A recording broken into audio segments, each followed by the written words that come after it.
go deep into the realm of the unknown and question everything as we search for the truth. We will explore the possibility of countless phenomena within the ultra-spectrum, and together we will learn that it is all connected. This podcast is brought to you by the Experiencers Support Association, and it is a live stream broadcast. If you have a question, send me a super chat or become a YouTube member. This podcast is brought to you by the Experiencers Support Association. Take a seat, relax, get ready, and welcome to Beyond the TinFoil Hat.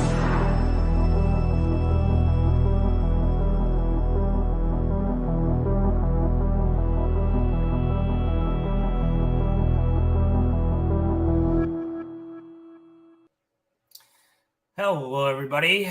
Today is Thursday, September 29th, 2022, and I, Ryan Stacey, am your host this evening. Welcome to Beyond the TinFoil Hat. I'm a licensed private investigator, citizen journalist, a former MUFON guy, and the director of investigations for the Experiencers Support Association. Welcome to the channel, and thank you for joining us this evening. A special thanks to all our YouTube members who have helped us keep this program and others free for experiencers. And remember that as a member, you get to ask questions live here tonight. For all you non-members, you can super chat or send a tip on Rockfin to ask questions to our guests live. Every little bit helps. At the 2-hour mark, CC and I will have our after chat, so stick around and we'll keep the conversation going and chat with everyone in the live chat. We discuss what we thought about the episode and share some most recent news with Tessa. All right, so tonight's theme is UAP disclosure, fringe topics, and experiencer testimony.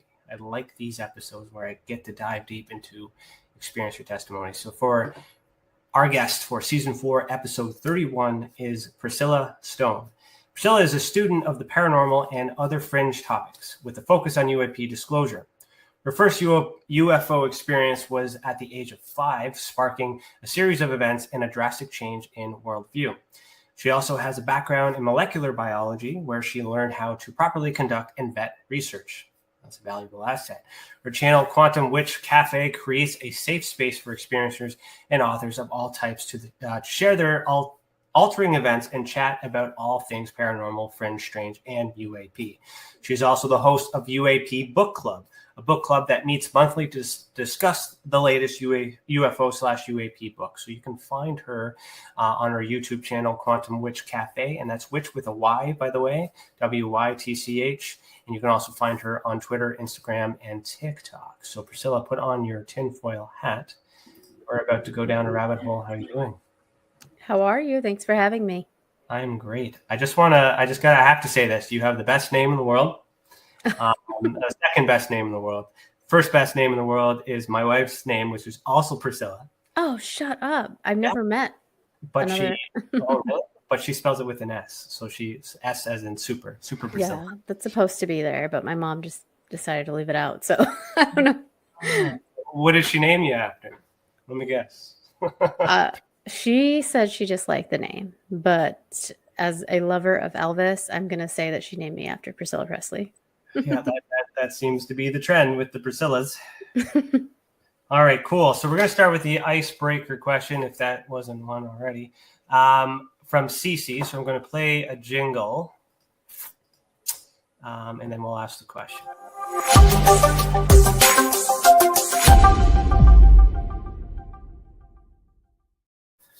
All right, so this icebreaker question is brought to us by Cece, who runs the Experiencers Anonymous group, which was yesterday, by the way, and the next one is at the end of October. So head over to our events page to see to sign up for the Experiencers Anonymous group.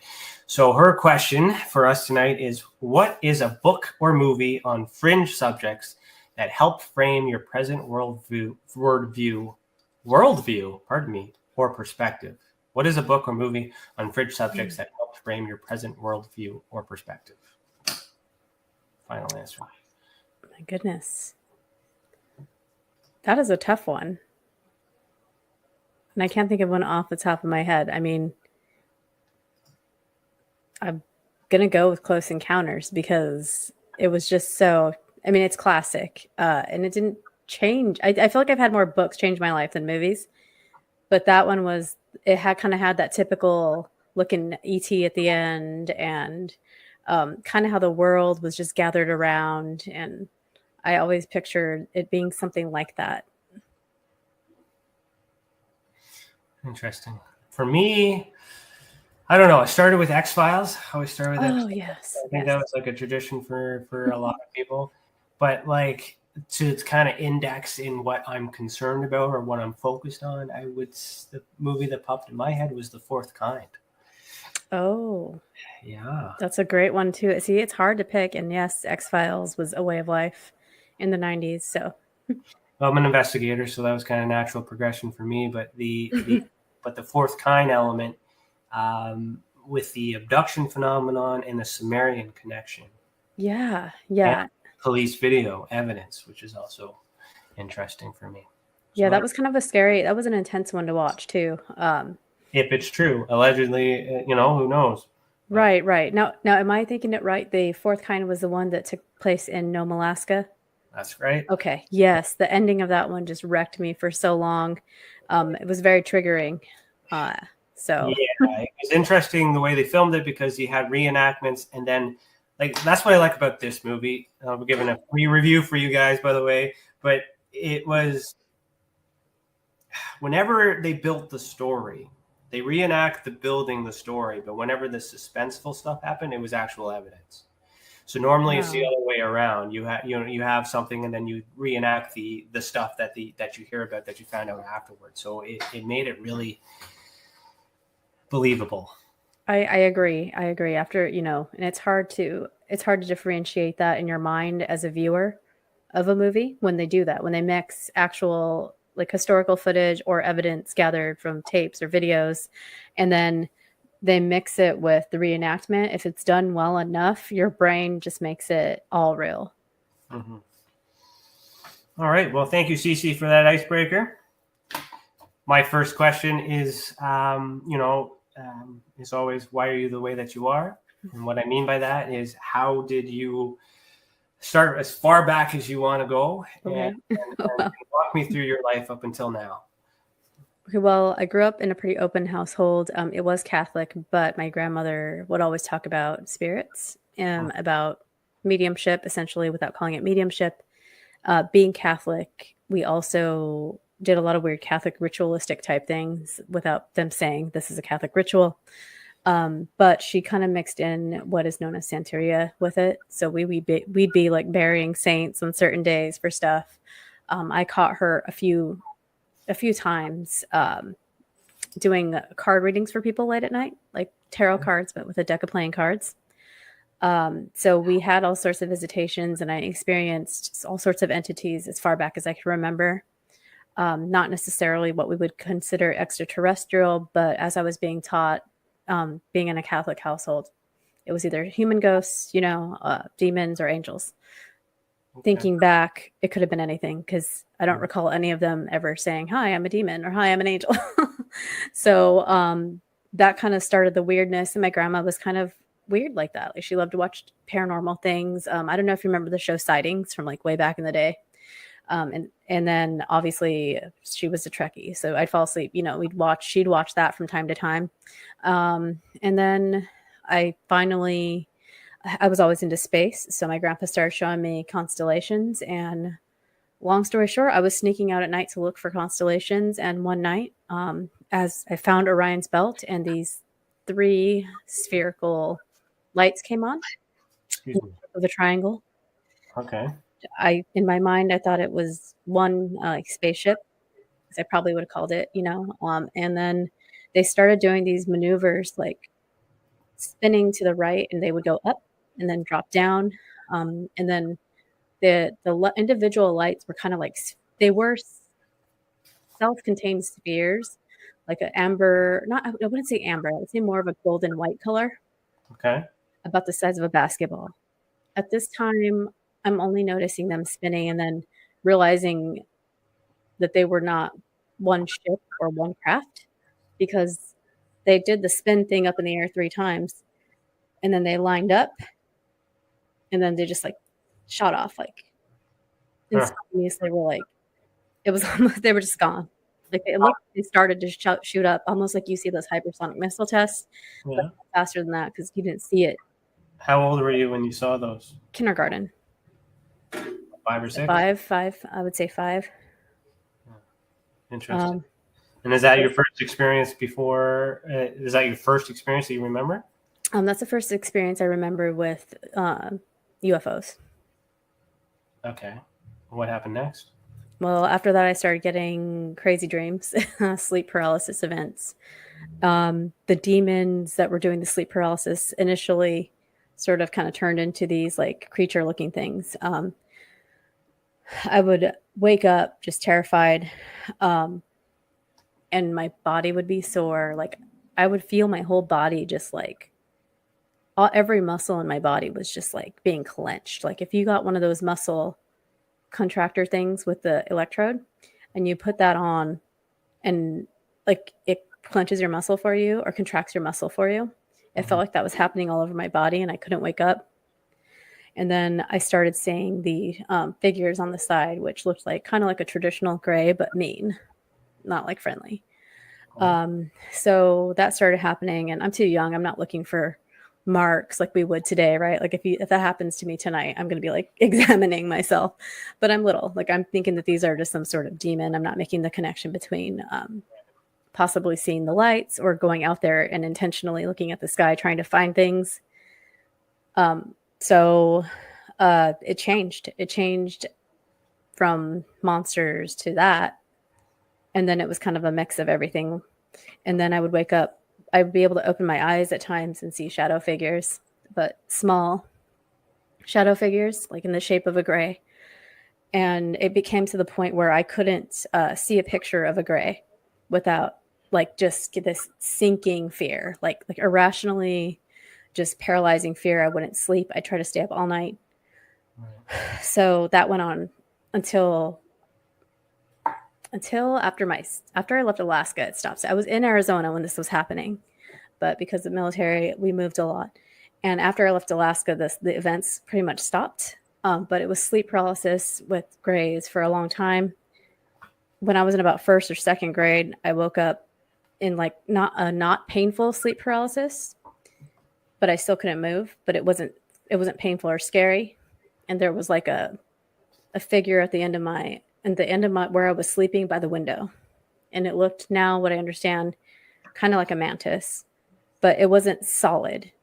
It was like almost like a hologram. Transparent. Yeah, transparent, kind of like your hat is giving like a different color. Like, you know what I mean? It's kind of like that holographic color. Okay. And it was kind of like glitching in and out. It felt like it wasn't solid. And I saw it and I'm looking at it and I'm awake and this is not a dream. And I'm saying, this is not a dream. You're awake, but you can't move. And then I don't know where it was just kind of like, shh, like it felt like calm. Mm-hmm. And then I fell asleep. And I remember just drawing it the next day, showing my friends at school, and they like made fun of me. And, you know, even after the first experience with the orbs, I remember telling my kindergarten teacher, who was a sister, not a nun, but a sister, similar. And she's just like, God doesn't make stuff like that, you know? So I'm thinking, what, did I watch Star Trek with my grandma too many times? Or, you know, I'm young thinking this, like, what's wrong with me? Is it my imagination? You know? You do know that a lot of people do experience that as well. So you're not the only one. I'm knowing this now that I'm meeting more people, but I haven't met, I mean, I've only been publicly out of the experiencer closet, I guess, for maybe just over a year. Like I've told this to people, but as you probably notice when you talk to people or you've seen other people talk to people, it just kind of just like goes through their head and out the other side. Like they don't process it. So until I realized there was a whole community of UFO people and experiencers, this is the most I've talked about it. I saw other beings throughout my life. Another time was in Pine Top, Arizona, or not outside of Pine Top. So it was Prescott, Arizona, which is still northern Arizona. And I was outside again looking at stars, and I saw like something move in the tree line about, now I can't, I'm little when I'm seeing this. I'm like I'm not even in junior high, but I'm old enough to read. I know that because I was reading a lot.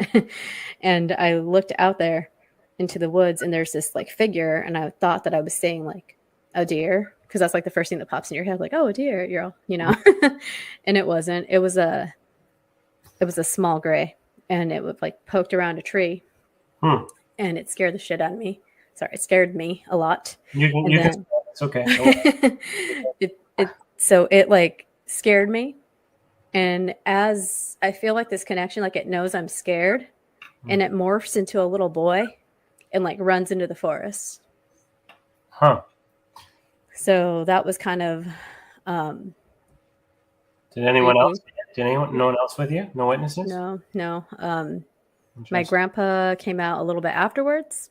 I kind of stayed on. I was afraid as I was still looking for it to come back or trying to figure out, like, is that a kid? And then when I told them, because my grandpa was a smoker, so he came out and, was like, what are you doing out here? Like by yourself kind of thing. And then I went inside and I told my grandma and him, and they were like, oh, it's probably just somebody else from another cabin's kid running around in the forest. I'm like, no, this thing like morphed. It changed like it. So those are probably like the craziest two. So what happened after junior high? So after junior high, I'm still having these sleep paralysis experience, and I'm still not sure whether to call them demons, or I was calling them demons because I felt like anytime I would get serious into like any sort of, and it went both ways, even anytime I got seriously into either the witchcraft and a good witchcraft, or even like Jesus, because I'd be like, oh, well, it's because I'm into witchcraft. I'm having these bad dreams. I'll go to church. Like anytime I got close to any sort of like source energy, it felt like I was getting like attacked. So I just assumed they were demons.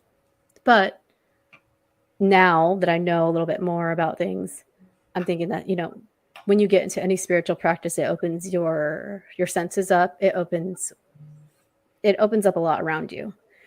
And you're able to have like your spiritual clairs turn on, like your spiritual, I hate saying gifts because it makes it sound like only some people have it and everybody do have it or does have it. Mm-hmm. But now I'm thinking I was just opening myself up and these things were coming through.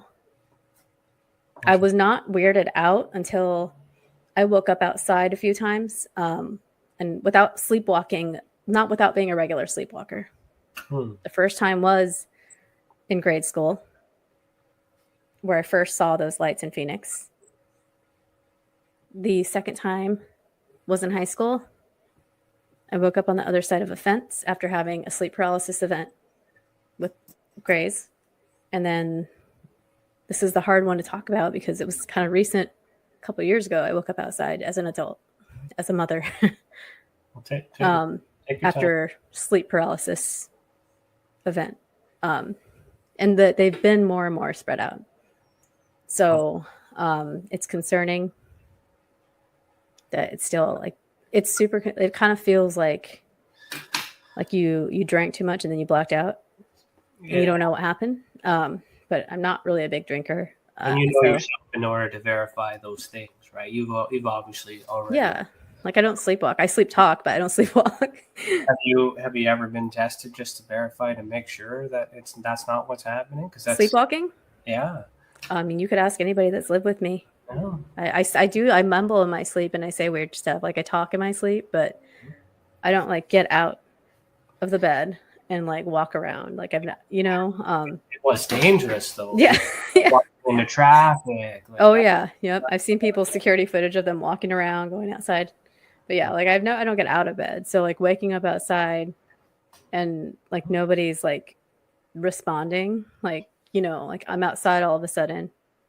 My husband's passed out on the couch and won't wake up. And the dog's just like, man, like I don't care about you. Like, like how does that even, it doesn't, and then, of course I want to say like, oh, I'm just into it too much. Right. But why haven't I sleepwalked since, or why don't I sleepwalk more? And why is it always around some sleep paralysis event or? Well, in order for me to answer that, we would have to really get into more detail and more personal questions that I don't want to ask here, but I'm thinking them in my head and I'm trying really hard not to ask that in open space and put you on the spot. Have you ever officially like made a report to any reporting agency? Have they helped you? Has there been any suggestions or referrals to by anyone to help you live with this? No, not really. I was in a space one time on, oh my gosh, what is it called? Clubhouse. I was on a Clubhouse space one time and ended up in a room with Alan Steinfeld, and he's like, you need to get regressed. Like, you need a past life, you need a regression. I'm not sure if I want to like remember anything, honestly. If I was waking up super freaked out, and until like the past couple of years, like now I love like little gray alien emojis, and I love now I've like embraced it. But there was like a point in my life, and all well into adult life, where I could not see one without just being like I wouldn't sleep. Like I'd try to stay up. You know, when you're afraid, you try to stay up as long as possible. Yeah. Like so. So okay, just piggybacking off of what you're saying, and then in real time. So we do have the option to submit reports. So if you go to our website and you hit submit a report and you choose to fill that out, that'll get sent to me directly, and then I can look at it. But like, it's not just investigations. When we talked about Experiencers Anonymous earlier, what we try to do here at the Experiencers Support Association is to try to I focus on investigations, of course, but once the investigations are done and we kind of rule out some of these things, which is why I asked that question, but we don't want to get into too much details here live. But then I could refer you to regression, or I could refer you to other people, but these are private people. But I would want, as a, because I feel like you don't want to know the answers either. But you might already know. You just don't want it to be true, and and that's fine. And everyone's journey is their own. Right. I've been told I should do regression for my own experiences. I refuse to do that because I don't want to know, because I'm trying to be unbiased with all these investigations and whatnot too. But I'm not saying you have to report to us. But what I'm saying is it would be beneficial if you were to document it, journal it at the very least. Keep a personal record, and then get your regression. Right. And then learn what you learn from the regression, because sometimes that regression is recorded, and then compare what comes out of the regression to the notes that are already established. When we get a report in and do the investigation, it's time stamped. And then after we do the referral, I can go back to the report and say, it's interesting that you elaborated, because I can also talk to it's also, you got to be careful with who you select for regression, because obviously there's monetary value. Some people charge, and if they do charge, that might be the motive, and they might imply or encourage you to believe a certain way. It might not be true, because they're just trying to line their wallets. So it's really hard to find that genuine one. But if it's backed with an investigation, or if you at least investigate it yourself and dial into questions that you want answered, when you go to the person that provides the regression for you, you can ask them to focus in on specific things that only you know the answers to, and then that.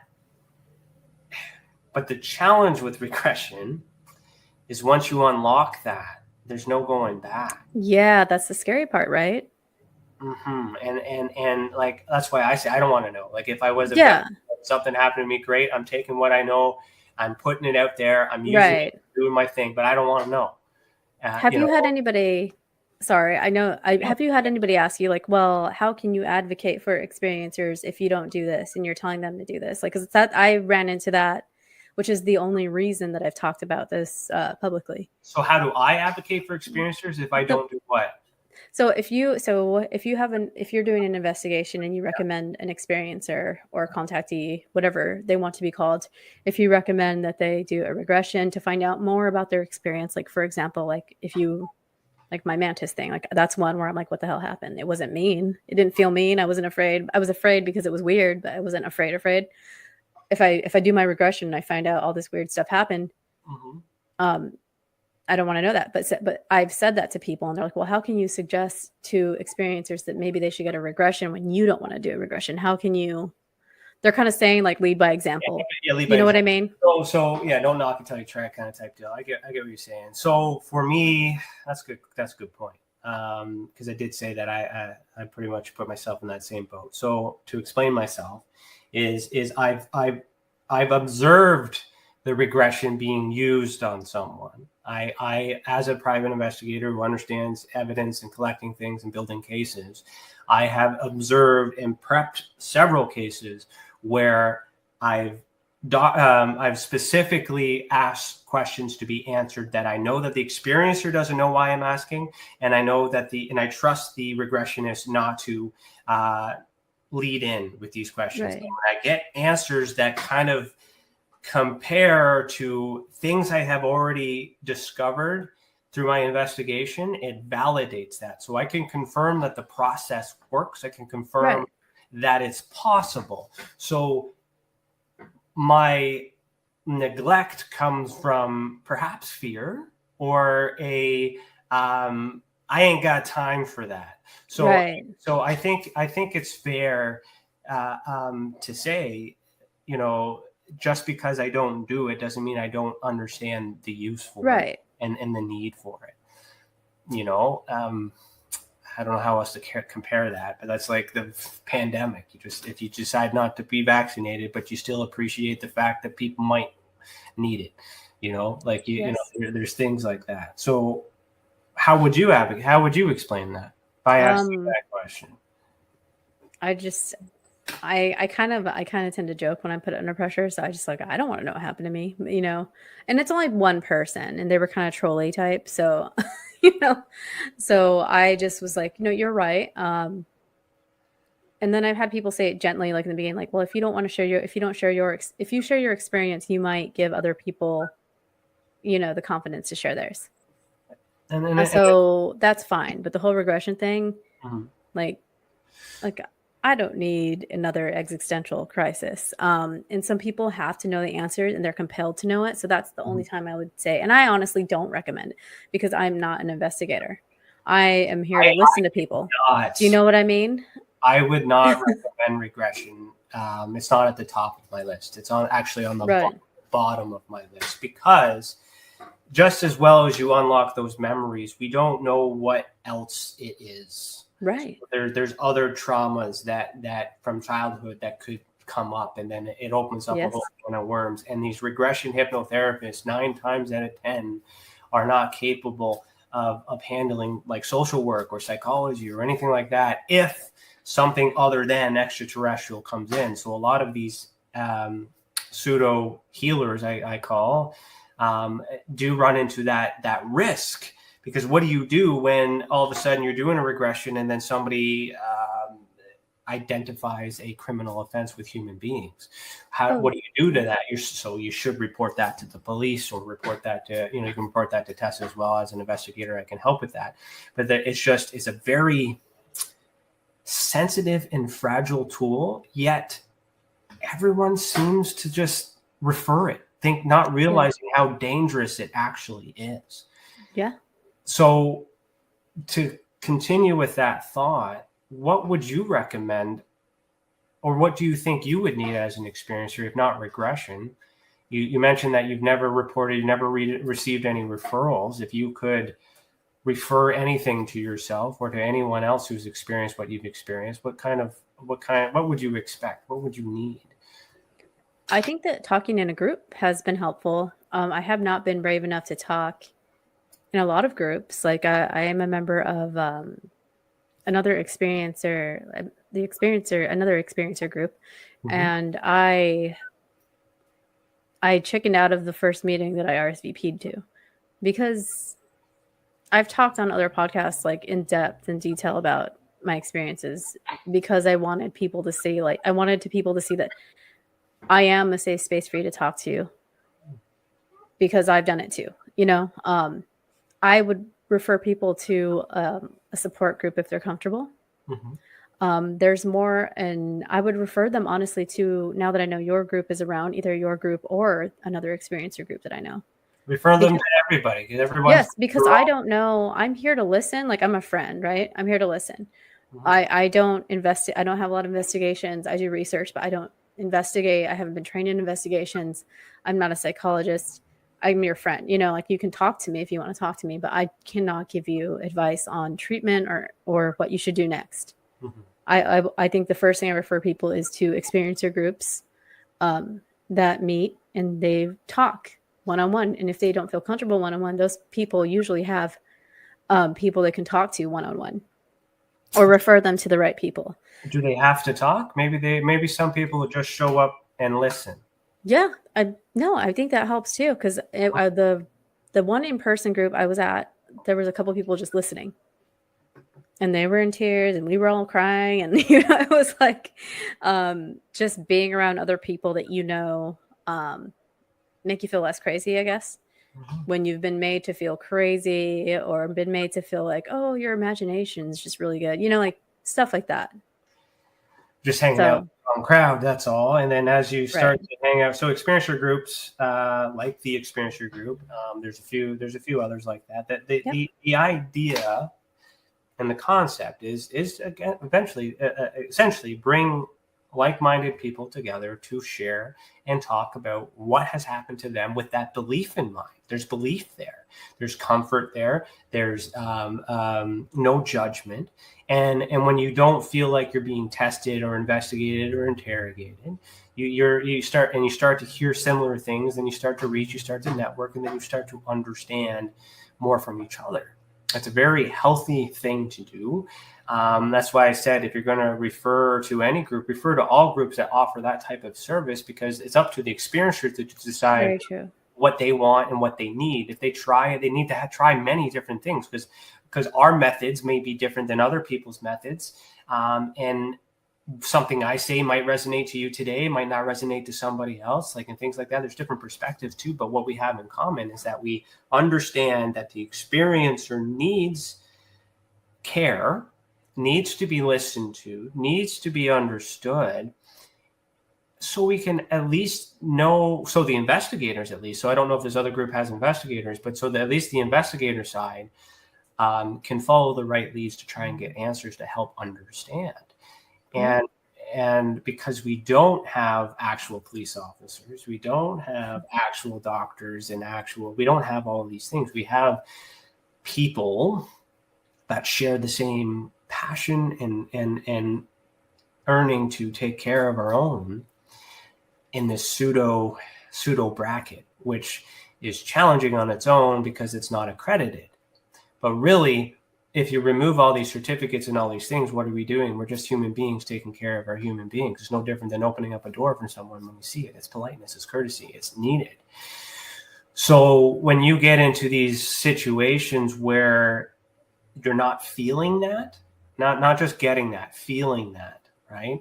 Those people are looking for specific questions, for specific needs to achieve a specific goal that is not in line with taking care of the experiencers. And that is something that's in disclosure. You mentioned UFO Twitter earlier, right? So if that's full of drama, right? And so you mentioned, we're taking a break from that sometimes, and that's just a different type of people. So I do want to point out the fact that you said that you used to be afraid of it. It took you a while to do it. You've done it, and now here you are, having a conversation doing that. So you should be proud of yourself to be able to work yourself into that moment, and you're setting the example for other experiencers who may have experienced the similar things. And so to segue into what you do, or is there more experiences? Do you have more experiences to share with me? They're all similar. They're kind of the whole sleep paralysis.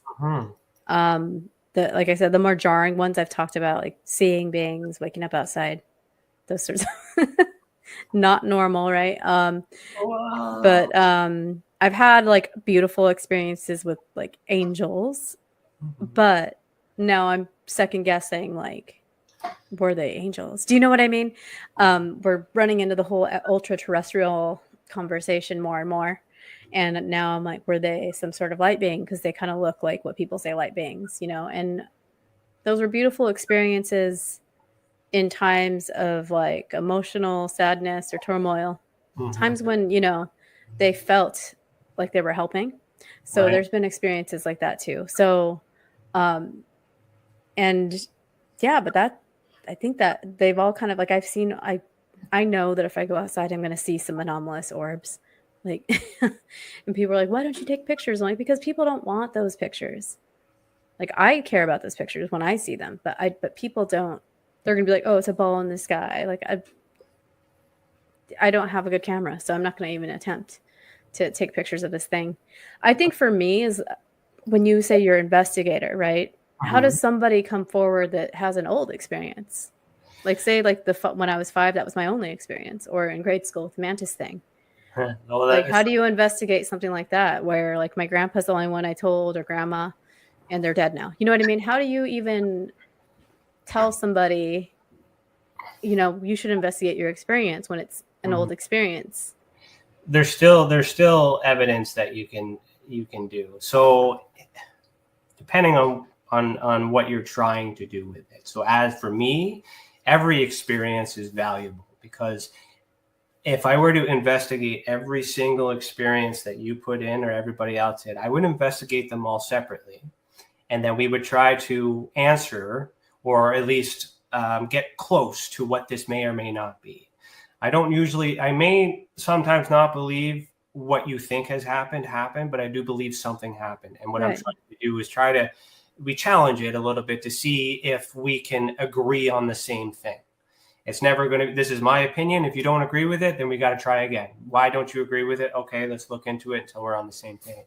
Now, you go to the past when you have an experience that can't be measured, or there's no evidence to prove it happened.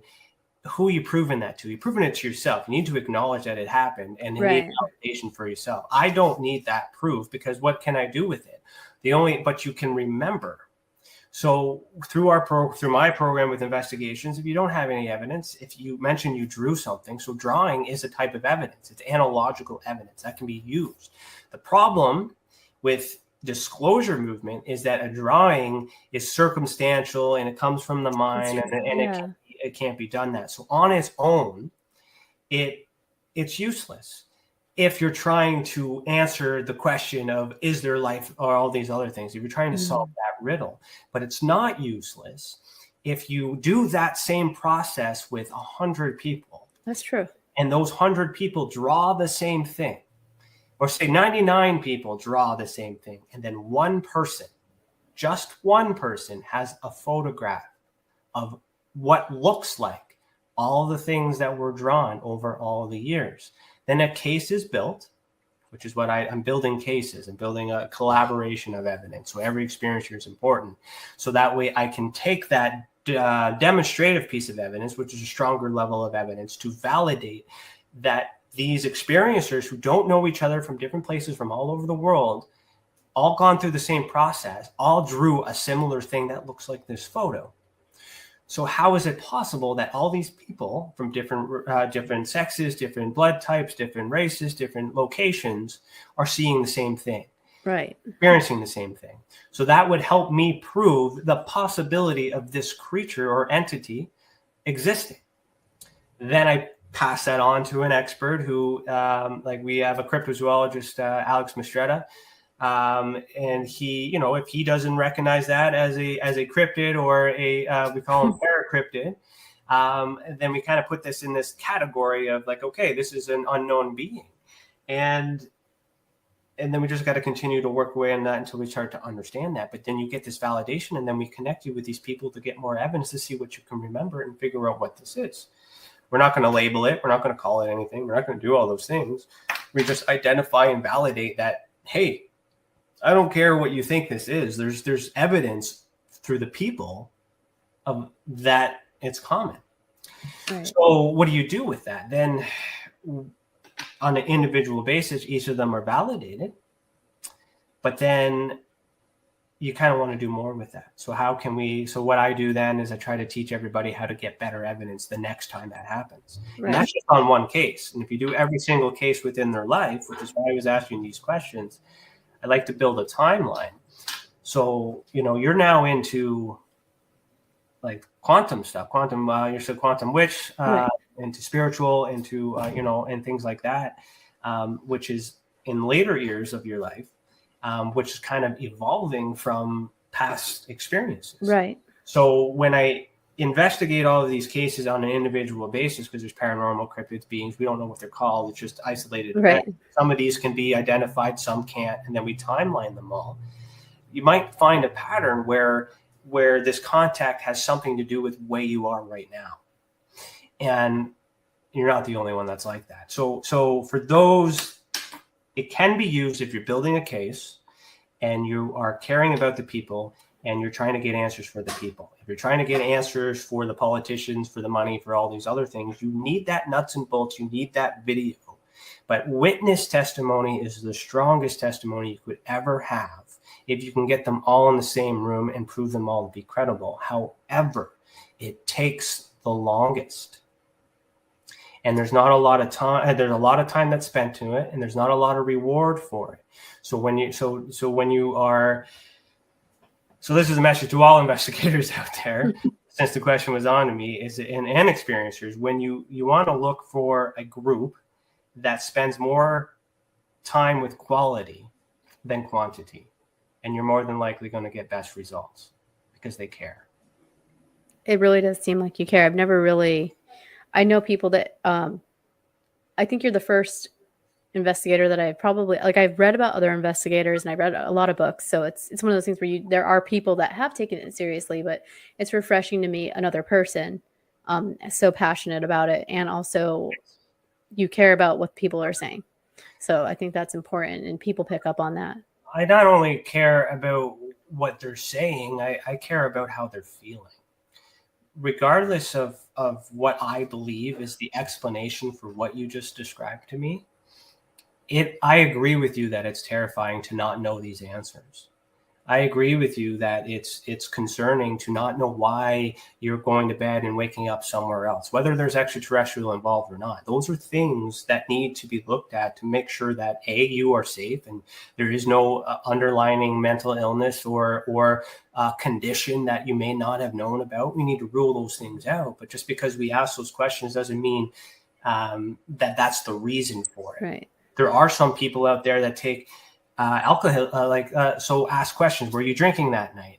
And, so it's okay to ask that question, but it's why are you asking that question and what are you going to do with the answer? Because people think that if you were drinking, you're not credible. But I ask, are you drinking? So I can understand if you're under the influence to kind of get a index of, it's not so much for credibility, but to determine whether or not that alcohol or drug influence even matters in relationship to the event.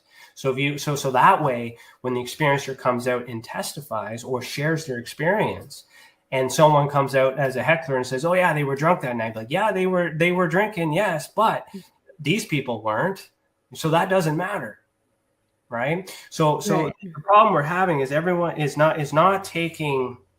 Is no one's compiling the data, bringing all the experiencers together.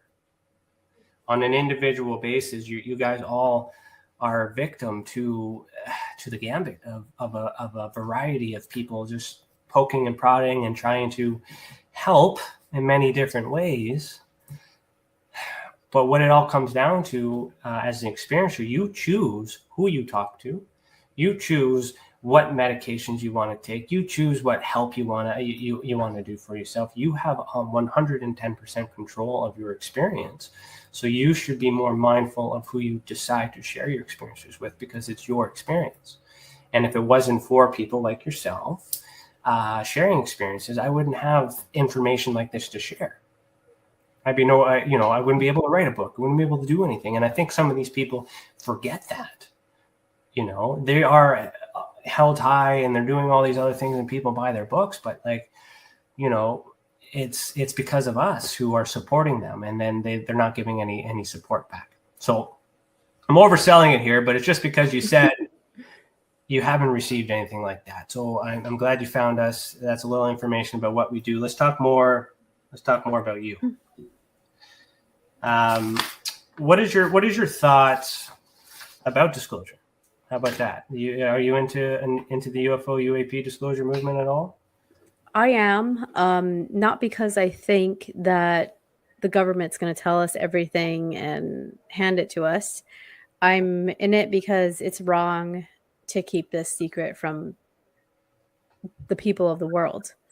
I don't want to say from the American people, because I've heard people say that, but from any world government should not be keeping these sorts of secrets when it deals with something as existential as having another being living, either coexisting with us or from outer space, whatever it is, or they are. Where are they? If you know that, you need to tell us. You also need to tell us if they're capable of manipulating our perception of reality, because they're absolute and how we're perceiving them it could be completely two different things. So it's more of like you've lied to us and it's wrong. So that's the main reason I care about the disclosure movement. I obviously care about people more than anything.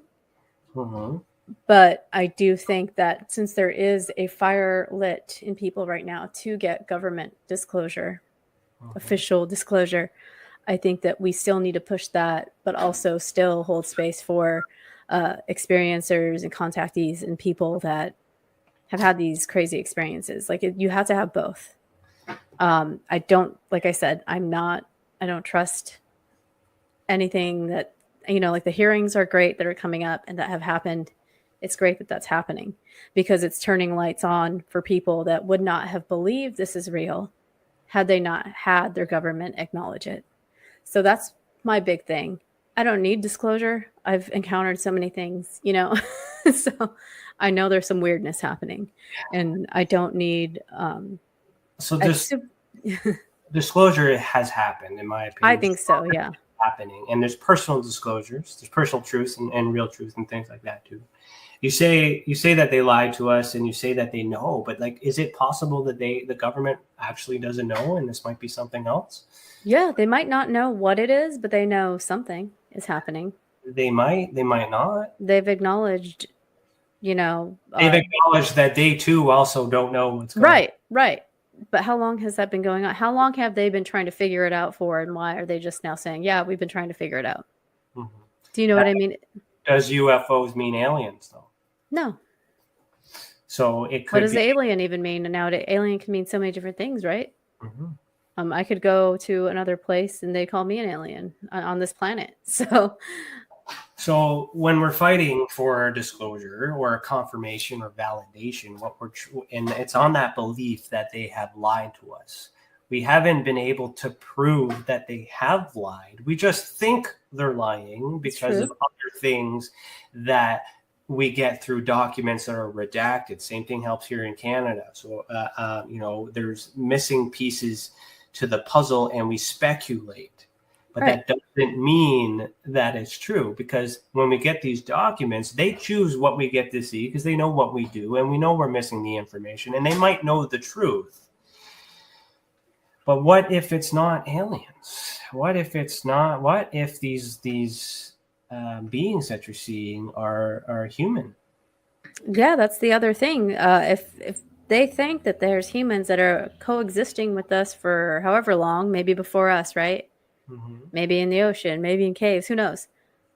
If they're coexisting with us and you're looking into that, wouldn't it be wise to let us look into it as well with your support versus us just making all these podcasts? We're all putting work in, right? We're all researching the same stuff because that's all we can see right now unless we talk to different people every day. And even then, like you said, there's a pattern that evolves from talking to different people about their experiences. But if it's us and we've been like coexisting this whole time, and you're looking into that as a government, as a country, and I'm saying government, people hate the word government, but I'm talking about all the different agencies involved that creates a government. If they're investigating that and they're concerned about it, whether it's just out of curiosity or national security, that gets thrown around a lot, we should be concerned too. We want to know too. I mean, some people might not want to know, just like I don't want to. But well, they will let us know what we need to know when we need to know it. The underlying thing for me is that if these beings do exist, they have the capability of contacting you at any time that they want. Yeah. They have the ability to contact me at any time that they want, any experiencer. So does that mean that the government can control them from what makes us so special in terms of that? Or is the government just doesn't have control of that? It's something that does coexist, as you say. So the confirmation that we get is from the experiencers. Experiencers are disclosure because for some reason we are connected and we are able to see and we are able to feel and experience this other place which these beings come from. Right. So the government may not be able to explain that, but I don't think they can control that. Right. But at the same time, they need to control us because we need to do what is needed to do to keep this world going. And there's a master plan to that. So if the government decides to not tell us anything, is that for good reason, for the greater good? Can we not trust that they're not telling this for a certain reason? Because imagine what would happen if everybody knew aliens existed. How many people would would jump off a cliff? I don't think that everyone is ready, to be honest. But at the same time, I also pay attention to history. And not everything that they say they're doing for your own good is for your own good. Mm-hmm. My dad's side is Native American, and a lot of that assimilation, this happened everywhere, right? Especially in Canada too. That was supposed to be for their own good, to civilize them, the assimilation camps, right? So I mean, I know that's like people are like, well, now you're taking it to a whole conspiracy theory. I'm not saying that I believe that, but I'm also saying that you have to give people the choice. Otherwise, they're going to find out later, and then you lose more trust in the process as a government running a nation of people that are supposed to be able to kind of think for themselves and contribute to your decisions on what we see and what we don't see. It's challenging. It is, definitely. Because in their position, they're responsible for several billion people that could interpret any message one way or another, and it's not going to be a universal thought. True. No matter if it's the truth, some people aren't going to believe it. It's going to be challenging. So if they know what it is and they choose not to tell us, do you not feel safe in the sense that at least the government knows and it's handled? Because it's not overbearing, other than your personal experiences, which appear to be demonic, perhaps because, and I'm reaching here because I don't have all the information, but perhaps the intent of the reason they're visiting is not known to you. So you assume it's negative because you haven't conversed. I didn't say but it is something that doesn't look normal. It's in your bedroom or whatever, all these things that happen, circumstances does appear. It's an intruder and it is scary, but was their intent to harm? Was there intent, right? So there's a lot of things. I think about that all the time. I think that in one experience, it was kind of like, we're not trying to hurt you. We're just doing our job. Or they're maybe looking back going like, do they see us? You know? Like, or like, like little things like a mosquito's biting you, smack it. Like, what was that for? It was just I'm not trying to say like, I know that some people's experiences, especially after doing regression, they're very traumatized by it. They have all this horror. They have to work through that, and some cannot work through that. Right. So I know that scary things happen to people that they cannot rationalize as saying, oh, it was just doing its job. But at the same time, all these things need to be taken into account, right? Yeah. And it's hard to find one answer because I don't think there is one answer. No, but it's fair to come to these conclusions with missing information. And so if the government says yes to one thing, they have to say yes to everything. They can't say aliens exist without saying ghosts exist, without saying Bigfoot exists, right? All these things, right? So it's challenging. Religion will be destroyed. All these other things. So I'm comfortable knowing that they know and they have it contained. But do they have it contained if people are waking up to these things in their bed, or not in their bed, but next to their bed, or? So I think that's why we're allowed to do what we do, and it hasn't been stopped. Because movements and protests, like, you know, all those things happen all the time. And then there's a lot of movement that happens before change happens, but they are restricted to what can be changed unless the people make a change, right? We get more experiencers together. With my research, as I explained, one of my main goals is to take all this data together and present that in such a way to be like, hey, I need answers here because some of these people could benefit from mental health services to verify definitely. Whether or not this is true.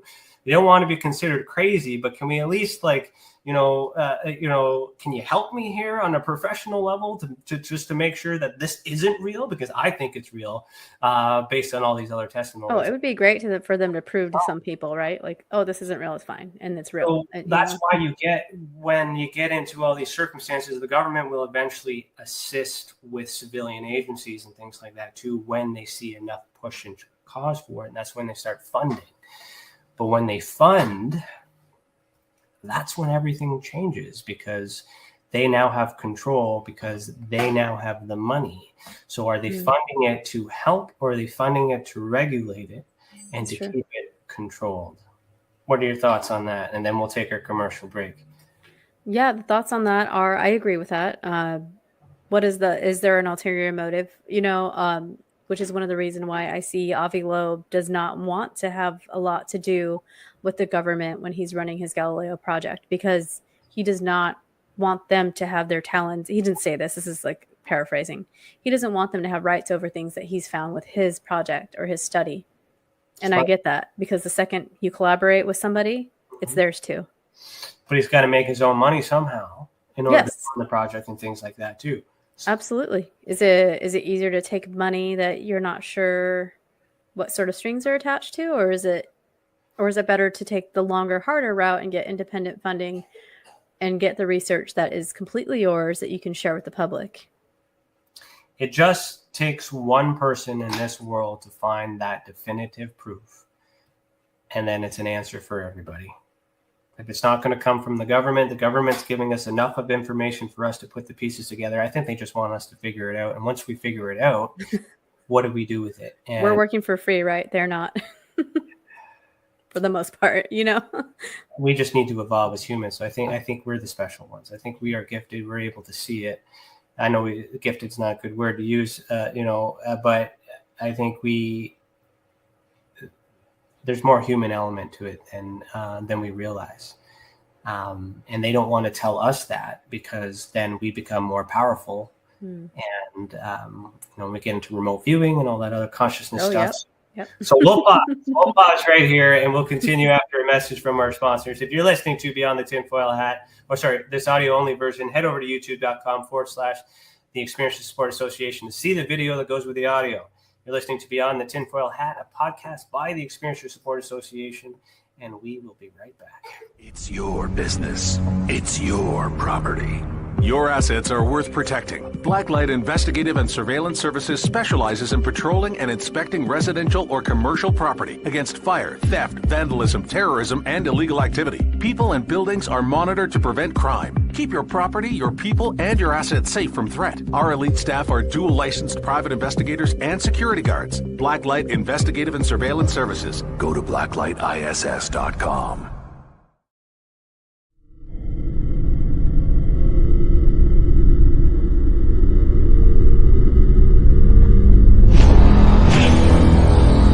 The same thing that draws aliens to our planet is the same thing that draws us to others. Exploration, curiosity, sustainability of life. That's why we go. It would make sense as to why they're visiting here. Travis! Quit playing around, man. Get back here. Travis! The last thing I remember was this numbing shock. Stunning sort of a feeling. Very powerful. Get away from me! I was just out of my mind with fear, just screaming the whole time. It's been theorized that aliens prefer remote areas because they don't want to attract attention. Whatever it is that they're doing, they would want to do that in a less populated area. There are multiple accounts of the same thing from people from all over the world. People that do not know each other, do not live in the same cultures, and they're all looking up, they're all seeing things in the sky. So it would be naive of us to think that we're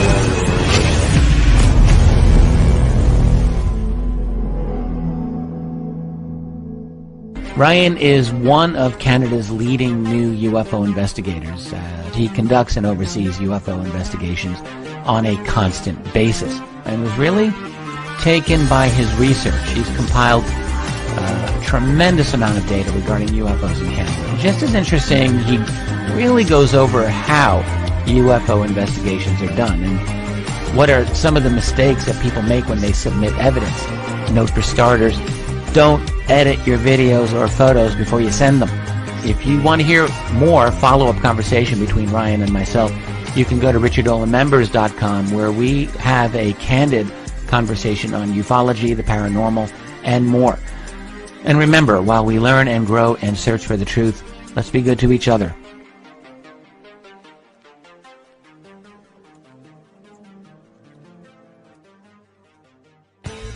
Welcome to the Observation Deck, a state-of-the-art, one-of-a-kind virtual platform that takes video conferencing to the next level by using avatars to navigate a campus, just like you would in real life. First, you install the application and design your very own unique avatar. Then you're free to explore the various areas of the campus at any time from anywhere. There's so many areas and activities to choose from on the platform. There's a 1,000-seat auditorium, a large expo hall, a movie theater, a nightclub, an art gallery, and even a beach. Come attend a conference, or take a class, or hear a lecture. Meet new friends and interact directly with presenters. It's all right here on the incredible Observation Deck campus. Where in the world will you go?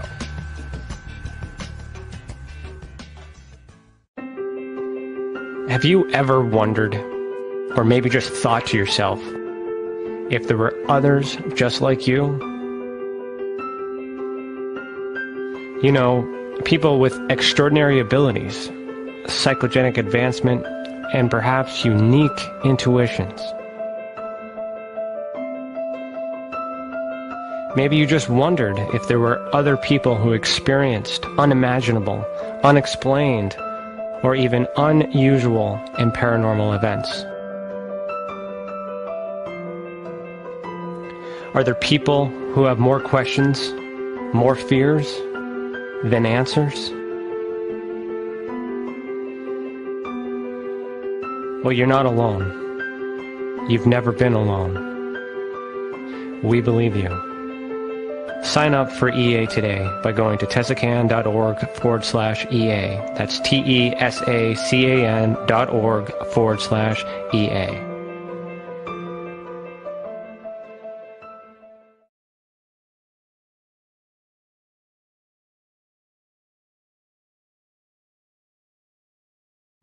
All right, welcome back. You're listening to Beyond the Tinfoil Hat. Have you ever experienced an unexplained event involving the paranormal, UFOs, extraterrestrials, dog man, or any other paracryptid? Head over to our website, experienceyoursupport.org, and submit a report. Let the others who have already reported be that example that proves we are making a difference. If it wasn't for these reports, we would not be able to do what we do, and for that we thank you. And if you're wondering where I get this hat like this cool hat that I'm wearing today, please visit www.tinfoilcap.co. Every purchase made goes to support the Leak Project. Thank you, Rex Bear. You're in the chat. I saw you. You got your tester shirt today. I'm glad you have it. I'm sitting in the chair with him tomorrow for a interview, and I hope you're wearing that shirt because it'll be good. It'll be like Freaky Friday. I'm wearing your hat. You're wearing my shirt. It'll be a good episode. Okay, so where do we want to? What about psyops? So we're kind of leaning towards that. So if it's human oriented, just to try and figure out, bounce some ideas about what may be happening. Is it possible that these aren't beings and these may be some sort of manipulated thoughts projected into experiencers' minds in order to, I don't know, for some other purpose? What do you think of that?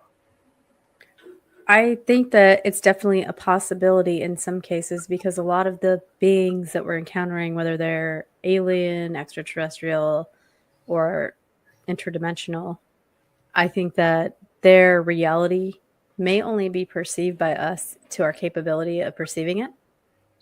So they're out, like they are just as they are, right? A certain vibration, a certain frequency, a certain being. and that's their absolute. And our reality is to perceive this information being thrown at us to the best of our ability. And I think in some cases it's that we're just doing what we can with the information we're getting to our brains. Like our brain's limited sometimes, maybe in perceiving what they actually are. So we're filling in the blanks just like our brain will do if you cover one eye, or you know what I mean? However, I think that there are some beings out there that may be placing the thoughts into our heads, right? Because why maybe do you think they would do that, though? What's the motive behind that? I just think that the varying amount of experiences and descriptions, there are a lot of commonalities. But when you read something like Operation Trojan Horse by Keel's book, or if you read Messengers of Deception by Jacques Vallée, it's just case after case, and there are a lot of similarities. However, there's those outliers that just don't seem to make sense, and not a lot of people seem to know why. So are they just projecting this into our head because it's easier for them to do their work? Do you know if they are nefarious, say they are in here doing, experiments on us or whatever, there's a lot of different theories around experiments, right? What if they're just putting these thoughts into our heads so we can process it? Or maybe it's just easier, like, for them to work on us with these illusions being put into our brain. I don't think that's true a lot of the time, just to say that. But there are cases where you're like, well, why is their experience so different than some? Or why are all these experiences from, like the Greys, for example, why are people always taken into these sterile environments? Is that real, or is it something being projected? It does have that experiment type vibe. Like a movie came to mind was Mercury Rising. Have you ever seen that movie? I believe that I saw it a while ago, but I couldn't recall. It's got Bruce Willis in it. It's got the boy there from The Sixth Sense or whatever, I think. But anyways, basically the CIA puts a code in a puzzle book, and then that's right. Yes, I remember it now. It solved it, and then all of a sudden he's like this, like they want to get him because he code break the most notorious code that could ever be broken. So I mean, the narrative is that they did it as a joke. They didn't think it would ever happen, but it happened. But what if it wasn't a joke? What if it was intentional? Maybe they are projecting something out there, a net projection, and some of us are tuning into it. Some of us are responding to it. And are they evolving us? Are they changing us? Are they trying to make us better? And are they trying to make us crazy? Is like to each as the subject matter, we're going to have one way or the other on anything we test, right? So if they're intending on harming us, and then those that can't be harmed, that's obviously the other side that they're attacking. I would suggest that the reason behind that is because they don't want us to be better than what we are. They don't want us to take over. But what if they want to encourage us to be better, and this negative stuff is just a side effect? Right. Right. That could make sense, because just because something is scary doesn't mean that there's intent to harm, right? Mm-hmm. Anything can be scary if you're viewing it a certain way. Think of I've suffered anxiety for a long time. Things that are not scary to normal people would put me in like a panic attack. Yeah. Do you know what I mean? So it's how we're processing the energy of the moment. And that doesn't mean like it's like we're taught like a demon. Now I'm even questioning what are demons now at this point. Like the traditional demon, I'm here to hurt you and take your soul or whatever. It doesn't feel like that sometimes, but it's still scary, right? But then there's things where you're like, I know this thing's going to hurt me or is trying to hurt me. But is it hurting you as a side effect, like you said, or is it actually trying to hurt you? If it's actually trying to hurt you, why are you still here? Why aren't, why do you live to tell, right? Exactly. So the intent, that's what I'm trying to narrow down, is to prove the motive and the intent. And then once you can establish the intent, you might be able to determine who the suspect are, who's responsible. Suspects, right? Because there's so many different types of beings that people experience. Yeah. So, and that's it. They have to test it. There's all these rules and things like that too. What better way to experiment with the mind, because it can't be proven. And if you do speak out, they medicate you, they lock you in a room, and they like schizophrenia.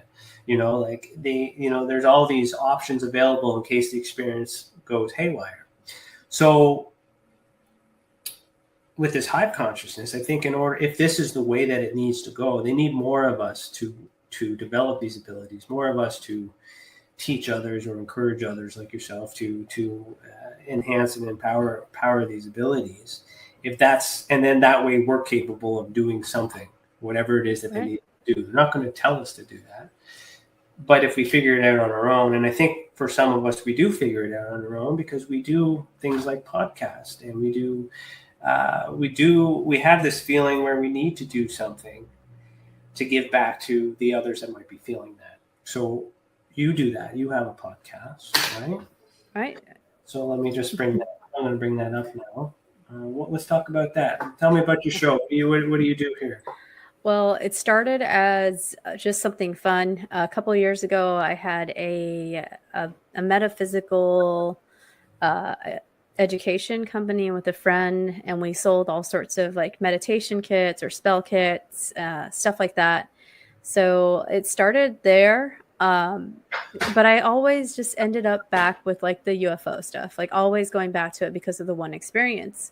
Out of all the demons and ghosts and whatever I experienced, that one always stood out. The things in the sky that I couldn't explain, or aliens, right? For the longest time, I was like, oh, they're just aliens. But again, we come to question things. So when Clubhouse came out, I started a little room in there called Quantum Wytch Cafe, because it was kind of like a thought baby.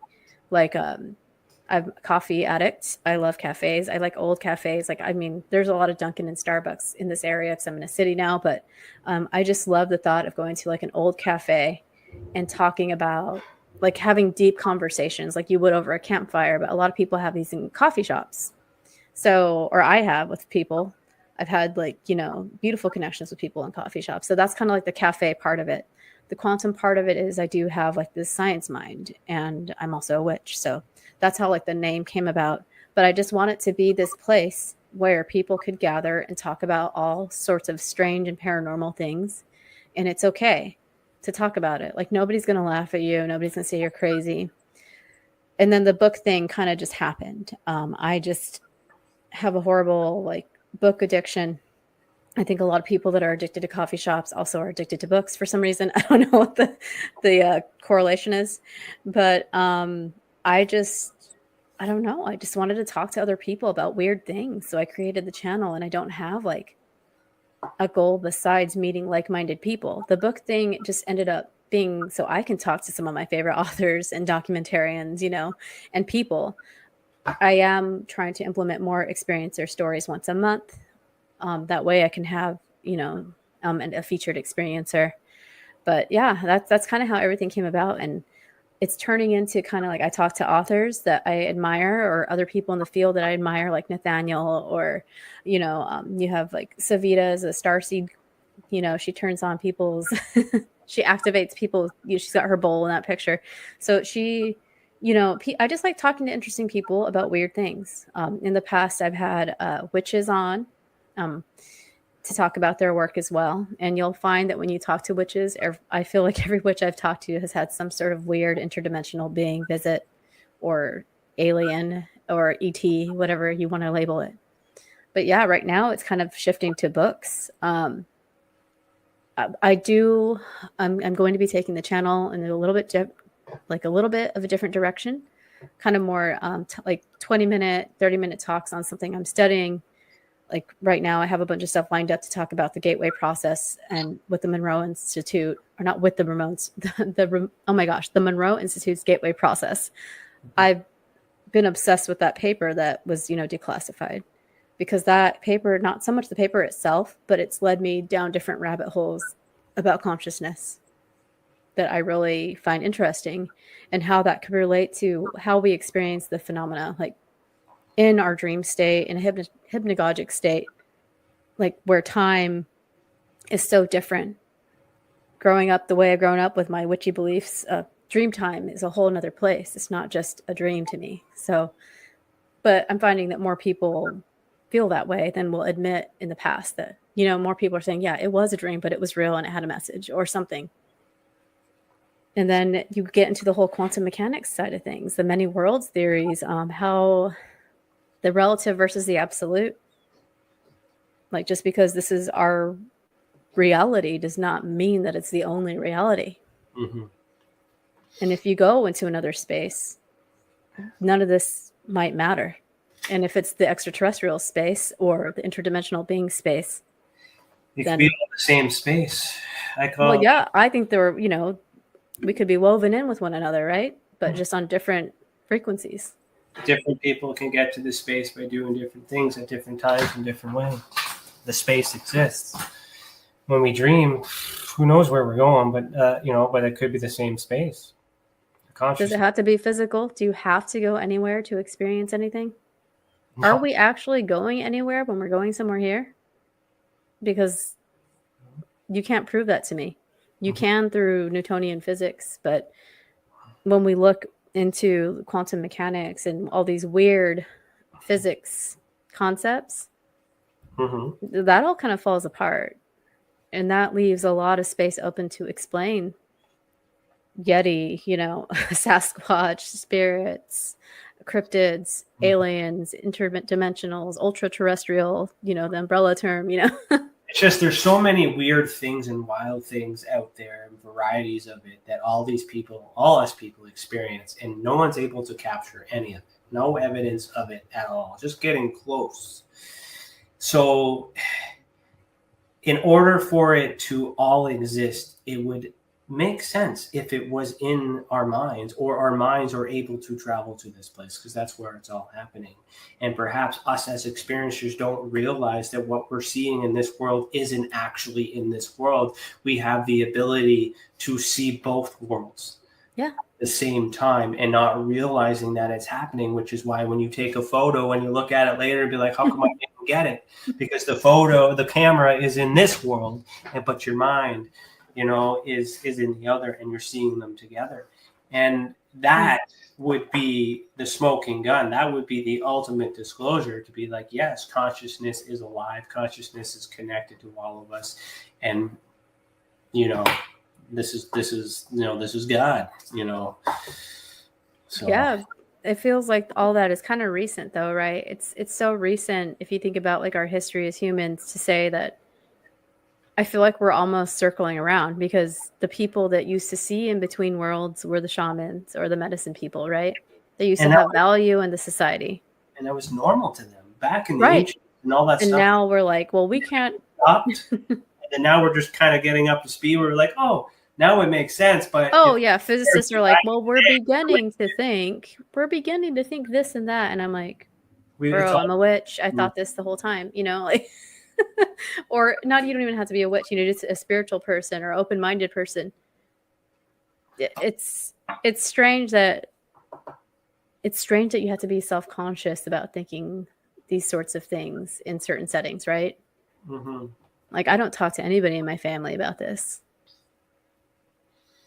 Nobody, not even the closest people. I think the closest that have come is like my son had a question about a cemetery we were driving by, because his school was across from a cemetery. Yeah. And he started asking all these questions about like what happens to you when you die. That's probably my 5-year-old son's probably the last person I had. We're still trying to figure that one out. Oh yeah, definitely. So I told him all the different things that people thought was going on, you know, and other people just don't want to talk about it. Like, there people just don't care in some cases. They're just like, no, I'm good. I'll watch the game and that's it, you know. Well, there's different types of people. You know, the one guest you mentioned here, oh, sorry, I don't have the screen shared, but it's still on my screen here, the starseed, right? Yeah. Starseed is a term that's quite often used to identify a select type of beings within the beings that are, you know, part of the old way or the new way or current way or whatever. I mean, something's up.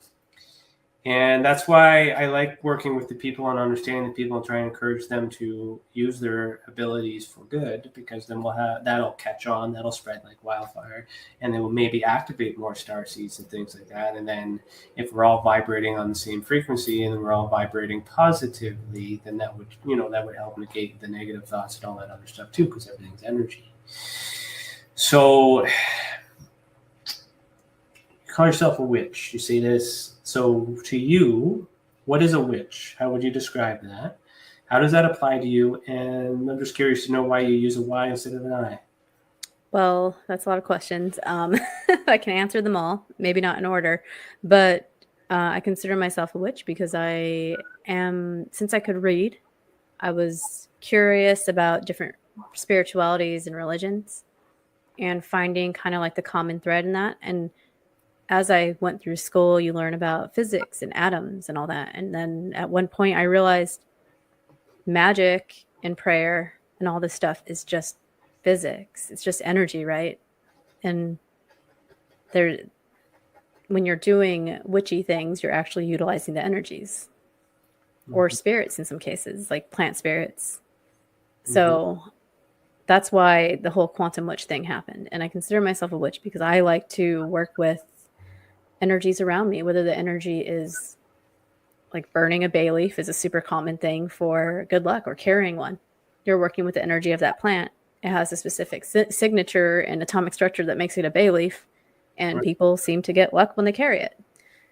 So if you get smaller, smaller, and smaller, and think like on the quantum level or atomic level, like only certain combinations of things are going to make a bay leaf. Only certain elements are going to create a bay leaf or whatever plant or herb you're using, or anything really. So, and even the dead things like glass and plastic were once part of a living thing. And then you get smaller and smaller and smaller, and it's all just energy. It's all just the same stuff rearranged so many times. So I think that scientists are a little witchy too without realizing it, and I think that witches are a little scientisty sometimes without realizing it. Well, to put it simple. Really good way of putting it. Yes. And they are why they're afraid of. Right, they are, and it's so funny that we have there's so many commonalities between people that consider themselves opposites than they realize, because it's just the other side of the coin. You're like right next to this person. It's only a matter of time before they converge and we realize it's all connected. That's what I think. I can't prove that, obviously, but what can you prove nowadays, really?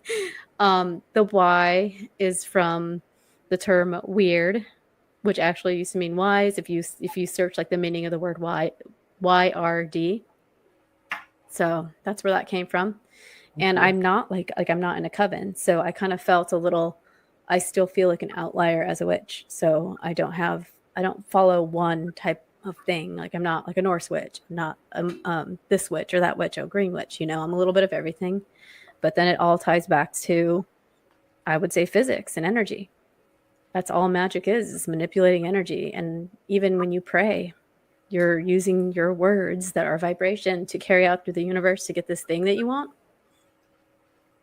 I don't know. So that's kind of it in a scatterbrain nutshell.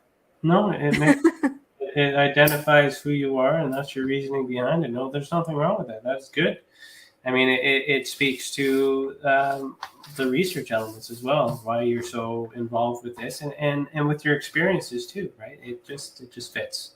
So if I'm okay, and I'm okay with going to sleep at night nowadays, saying I was visited by something from another dimension. And even if it is an ET, they're visiting me.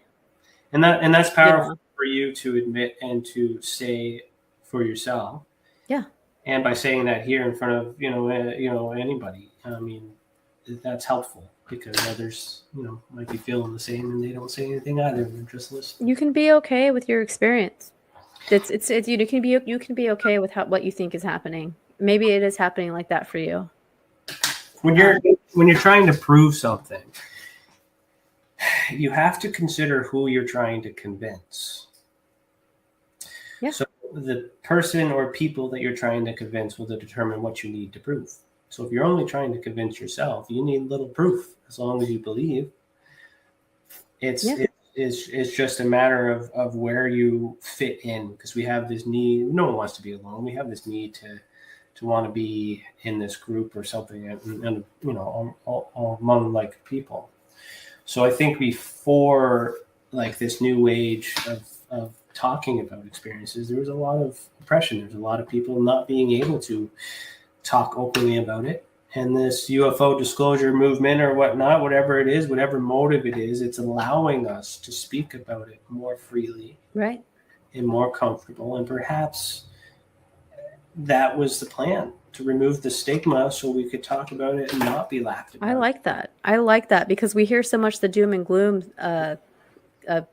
motive, right? We hear so much that they're just trying to invoke fear in us by saying it's national security. You hear so much of like the negative possibilities.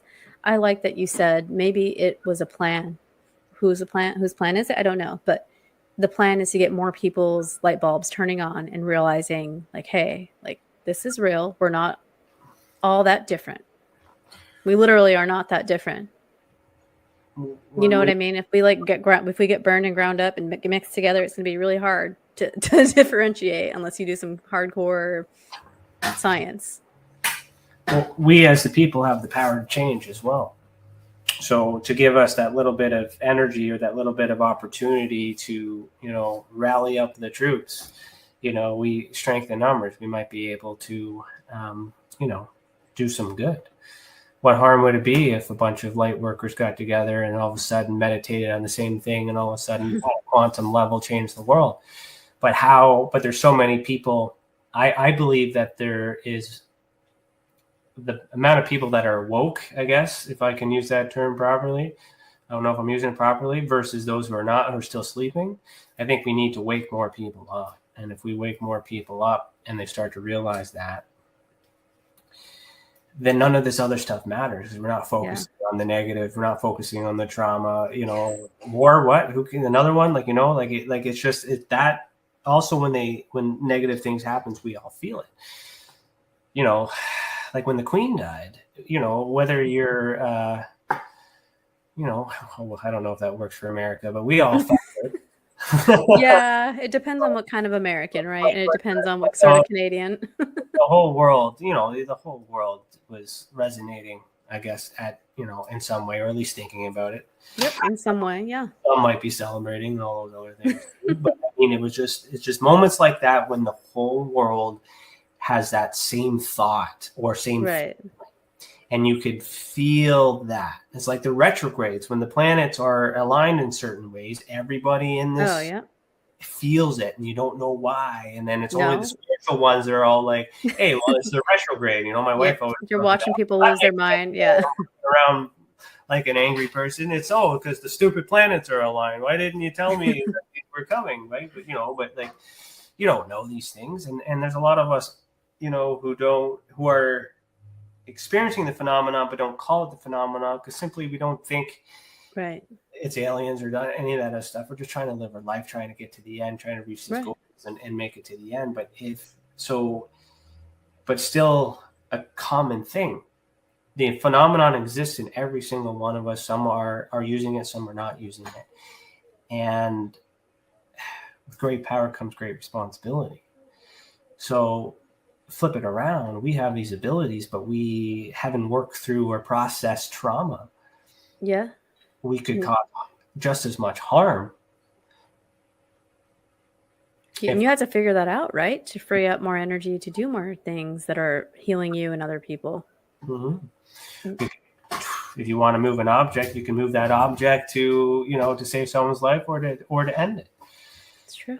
Right. So there's that's another thing too, that if the government is holding on to that nugget saying that, we do have the ability to do this and we've known this and this is how, are you willing to bet that there's more good people than bad people on this planet?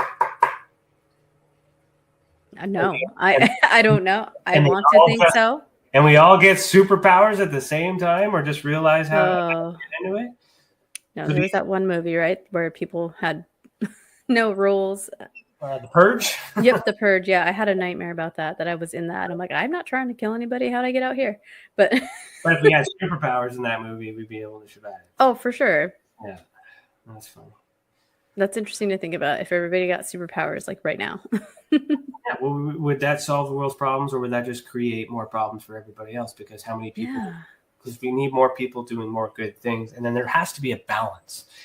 When we have politics, you got Democrats and Republicans. Here is liberals and conservatives. But I mean, once one way doesn't work anymore, they go the other way to balance it for a little bit to adapt until you get to this unified feeling. But this unified feeling only lasts for so long, and the only way we're going to get unity is if they all tell us and the same thing, and we're all on the same page, and we all have the same understanding and stop fighting with each other.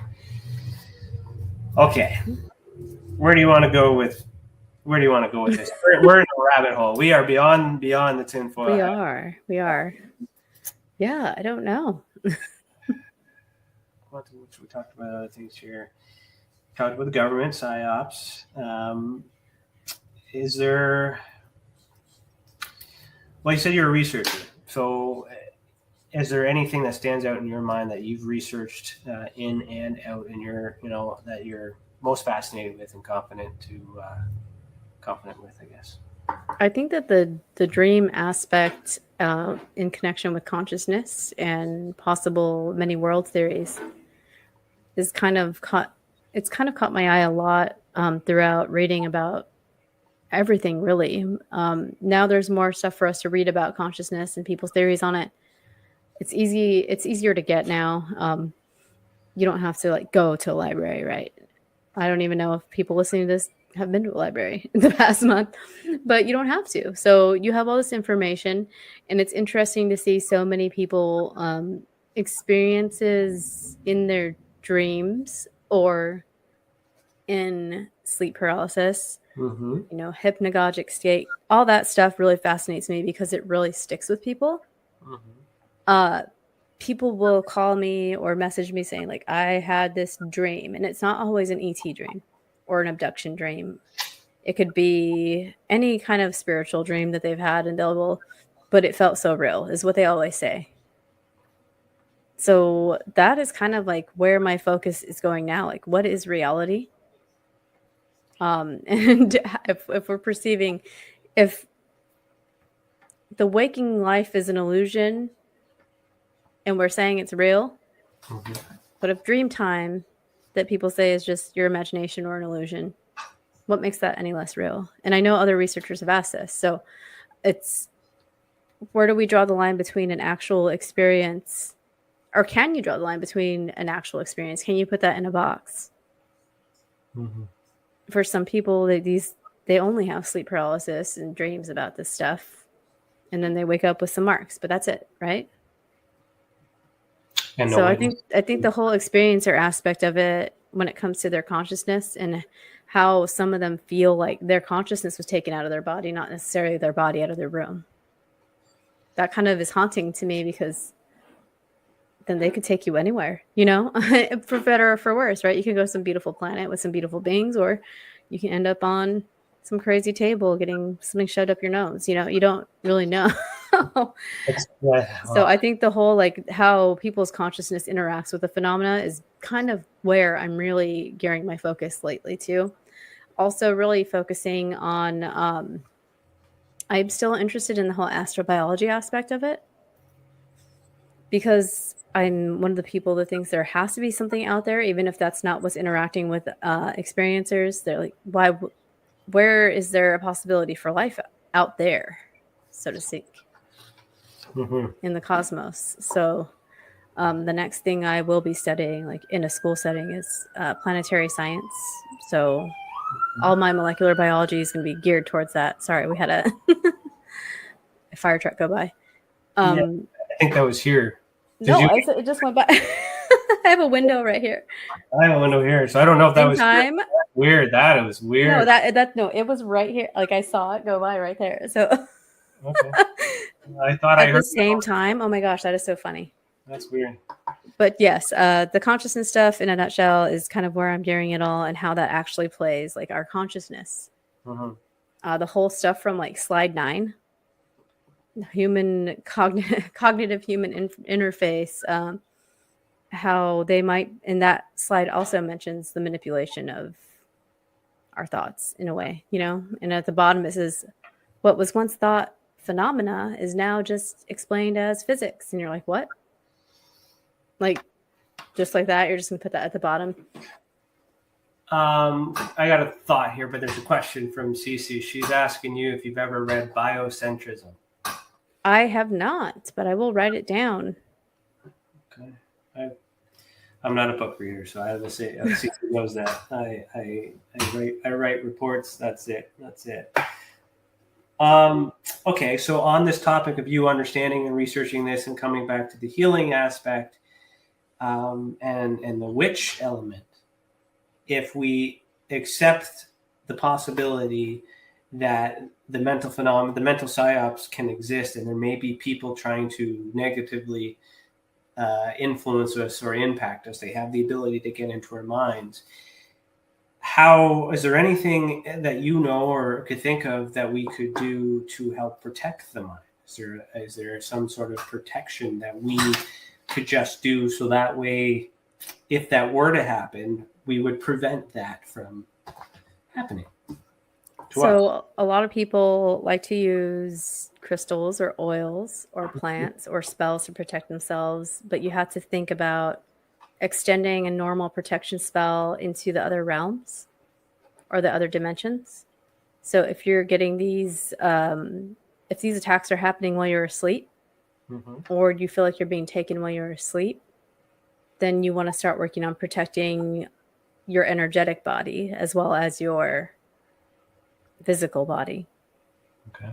So this might be like way out there for some of you, but we do have different layers to ourselves. Just think about your soul, basically. You got to think about protecting that soul or that ethereal body or the energetic body. There's so many different things that people call it. To do that, it's honestly a lot of visualization. It's kind of like before you go to sleep, if you know you're vulnerable when you go to sleep to these experiences, setting your parameters before bed, almost like you're getting ready to lucid dream or astral travel. Lucid dreaming is kind of like the first step to astral travel. So you want to set, your bedtime ritual where you're putting down, you're either doing a visualization of surrounding yourself in some sort of protective light or protective visualization. It could be a cage if you want. The trick is you have to kind of believe that you're allowed to do that. Because the last experience I had with all the grays was a horrible experience. I had a sleep paralysis there by my bed, and I was in a good meditation practice and a good lucid dreaming practice. And I went back there the next night and I told them I didn't want that anymore. I said, take me to whoever is in charge of you. And I told them I don't want this anymore, that I'm done. And I haven't had an experience since. But I had to believe that I was capable of it, because in the past, you feel like a victim when this is happening. And I'm 38, so it's taken me 38 years to figure out that you do have agency in your energetic and your astral body, which is a lot of complicated things, but you have to start with setting parameters before you go to bed if you feel like that's when you're most vulnerable. Like when I sleep tonight, I'm only things that are allowed to touch me and my astral body is angels, or you have to get like your dream setting. I only want grandma to visit me in my dreams, or I only want spirits to be, or beings to be in my dreams that are helpful, loving, and beneficial. And it sounds like you're kind of bullshitting it at first, but the more you do it, the more it kind of like activates different parts of you, and you become aware that you're allowed to say no, even in these astral situations or out of body situations. And it's so understanding that, like, you are taking confidence, or anyone who's in this situation is aware of it. They are expressing that energy back to repel against the energy. There may be, that's energy connecting with energy, and then there's reinforcement or resistance, I guess, that is present on the other side that perhaps stops them from trying. So it it's interesting too to know, like, to be able to prove that in an experiment. Someone to try to mentally enter a mind and prove that it was there, instill a thought, and then do the same test with the same people when they put up a protection spell to see, what the person putting the thought out experience in response to hitting that wall or that bubble you put up. How does that, what does that happen on the other side? I'm just thinking of like. Oh, for sure. I literally started adding in all realms at the end of any protection spell that I do now, because. And even if it's not true, it's not going to hurt, right? Exactly. It's not going to hurt you to sleep with a rock under your bed, honestly. And you know, rocks are better than knives. That's true. But I mean, depending. But you could take somebody out with a good sized rock as well if it's a physical person. So. That's your American speaking right there. I know, right? We're always worried about people breaking in. National security. Okay, so let's we're gonna do our final segment, and then we'll talk about that for a little bit, and then we'll talk about, as we close the show, we'll talk about where you're going to be next. Okay. So this final segment is called "Sorry, Not Sorry." Play the little jingle right here.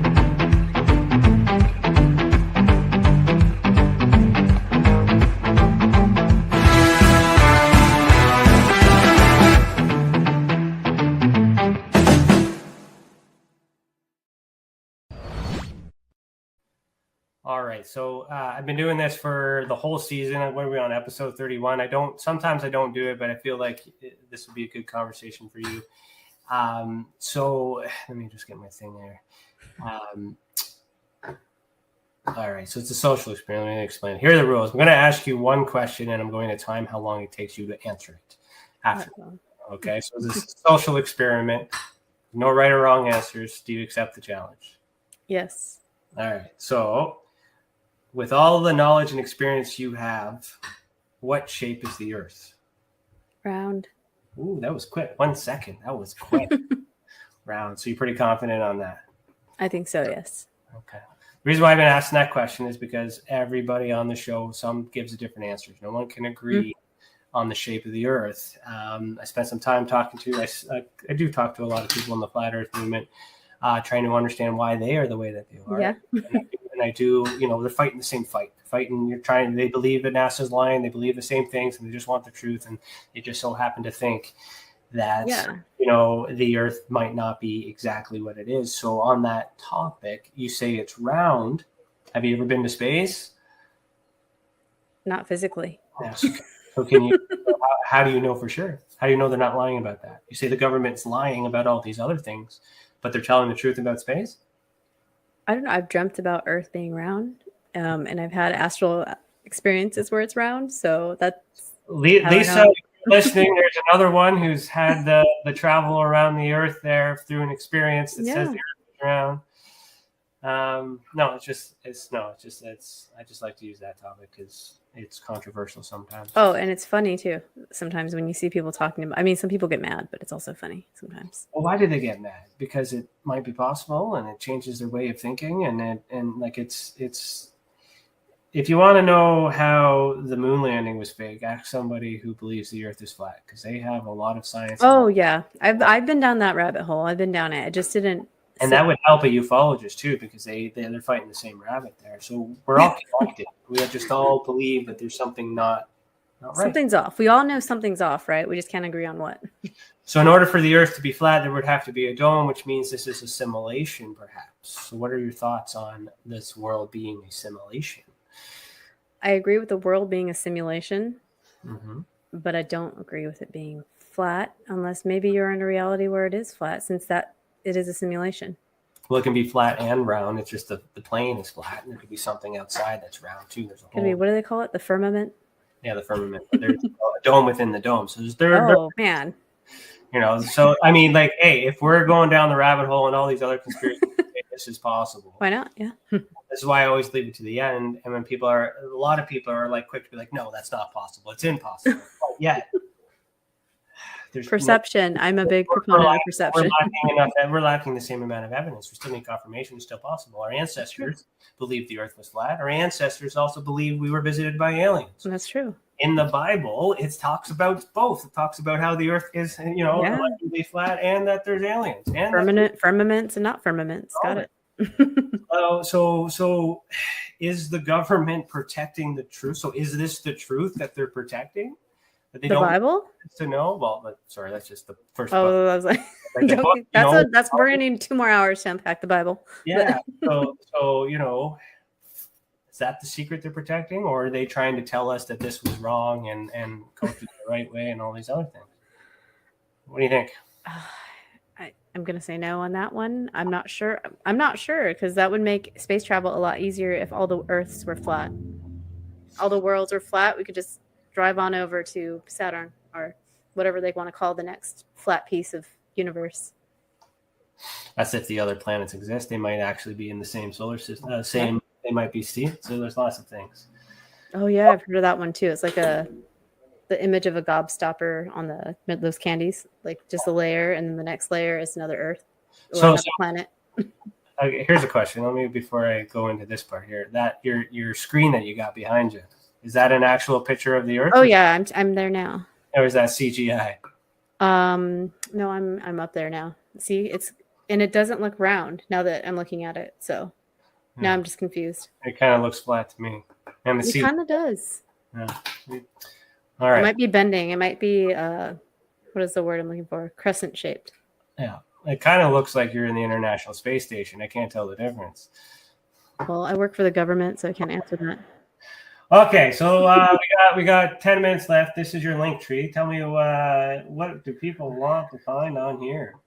Oh my goodness. So you have my YouTube channel, and then my Twitter and all my social media stuff. It's also at the bottom because that's how it is. I have some stuff on there, like some podcasts I've been on. I have some resources like UAPD.com. That green thing down there is a resource for videos, books, everything. And the guy updates it daily. So if you're looking for something to watch, something to read, recent interviews, recent articles, it's all on this webpage, and he's a friend of mine. So that's why that's on there. Anything you want to put on there, he has. So as if it's UFO related, you can find it on his page, and you can always message him if you think something should be on there, and he's pretty receptive. Some of that's just links to YouTubes I've been on because somebody told me I should do that. So I did that. I have UAP Media UK on there because they tend to do a lot of work with different things. Like they were the ones that brought out the Calvine, the actual Calvine photo. And they do a lot of great articles on older cases that are UK based. So that's kind of cool because we hear a lot about the American stuff, Roswell, whatever, but they do UK stuff. So I have them on there because they put a lot of work in. Okay. What do you know about Canada? I know the one that stands out to me is, oh my gosh, why is it leaving my brain? The lake one where he got burns all over his body. Falcon Lake. Falcon Lake, yeah. You need to make a Canadian site. Is this? Do you have a tab on yours? This is it. This is all Canadian. Oh, I know you're Canadian, but I didn't know if you had like an area that like this is all Canadian. If you go to investigations, you go evidence. You can explore all here, but our timeline, everything's Canadian here. This is all Canada. Everything you need, all right here. I'm curious about the Sasquatch stuff happening in Canada. So you guys got some pretty remote forests out there. Yeah, I haven't got any reports on Sasquatch yet, but really, just personally, I thought about all that. We drove from Arizona to Alaska, and when we went through Canada, like Yukon and British Columbia, I was just like, the wilderness out there is just so big. So this is the next thing. Mm-hmm. The big thing. You wanted to talk about at the end. Yes. I will be co-hosting with a couple of people, J. Christopher King and James Iandoli from Engaging the Phenomena and Kelly Chase from UFO Rabbit Hole podcast. These are going to be the speakers up the top. There's still online tickets available, but those are the hosts. Will be announcing different people, but Jay and James put it on. A lot of cool people are going to be speaking from different areas, talking about the phenomena. We have, Gary Nolan doing the biology stuff. We have Mitch Horowitz doing some of the kind of mind mentalism stuff, and then we have I always mess up. I always mess up Dr. Sean's last name, Esbjorn Hargens. He does a lot of the consciousness studies, and he has a great website himself if you want to do classes on consciousness in relation to different phenomena. Darren has a website, Exo Academian, where he talks about everything from abductions to consciousness to history.